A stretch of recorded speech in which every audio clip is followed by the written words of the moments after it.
প্রিয় সুয়াগাজী এবং কুমিল্লাবাসী, আসসালামু আলাইকুম। আশা করি সকলে ভালো আছেন। আজকে সুয়াগাজীতে 1000 মোটরসাইকেল নিয়ে শোডাউন দেওয়া হচ্ছে কুমিল্লা বিভাগ দাবিতে বাস্তবায়ন করার জন্য। তো প্রিয় দর্শক, আমি আপনাদেরকে ওভারব্রিজের উপর থেকে মূলত সরাসরি আজকের এই ভিডিওটা তুলে ধরার জন্য চেষ্টা করতেছি। আপনারা দেখতে পাচ্ছেন যত শত শত মোটরসাইকেল আমাদের এই কুমিল্লাতে এই একটা অংশ, সুয়াগাজীর একটা অংশ নিয়ে আজকে এই কুমিল্লা বিভাগের দাবিতে আজকে মানববন্ধন ওনারা ঢাকা চট্টগ্রাম মহাসড়কের মধ্যে আপনারা দেখতে পাচ্ছেন। গত কিছুদিন আগে আপনারা দেখতে পারেন কুমিল্লা 14 গ্রামও কিন্তু এরকম একটি মোটরসাইকেলের শোডাউন দেওয়া হয়েছিল কুমিল্লা বিভাগের দাবি বাস্তবায়নে। আমরা দেখতেছি কুমিল্লা জেলার ভিতরে আনারসে এমন অনেক জায়গায় কুমিল্লা বিভাগ দাবিতে সকলে মানববন্ধন করেছেন এবং সকল শ্রেণীর মানুষের।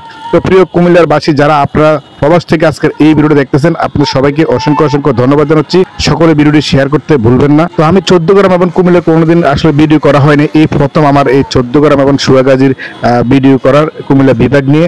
এর আগে আমরা বিভিন্ন এলাকার যখন বিভাগ নিয়ে দাবিতে এলাকার ভিডিওগুলো আমি তুলে ধরছিলাম আমার এই পেজ থেকে। যারা আপনারা আমার পেজে নতুন আছেন সকলে পেজটাকে ফলো দিয়ে সাথে থাকবেন। ইনশাল্লাহ আমাদের কুমিল্লা বিভাগ ঘোষণার আর কয়েকদিন বাকি, এরপরে আমাদের কুমিল্লার নামে কুমিল্লার বিভাগ ঘোষণা করা হবে। তো চাঁদপুর এবং কুমিল্লা এবং ব্রাহ্মণবাড়িয়া সবাইকে অসংখ্য অসংখ্য ধন্যবাদ জানাচ্ছি। আজকের মতো ভিডিওটা ছিল এই পর্যন্ত, দেখা হবে পরবর্তী কোনো ভিডিওর মাঝে। ওকে।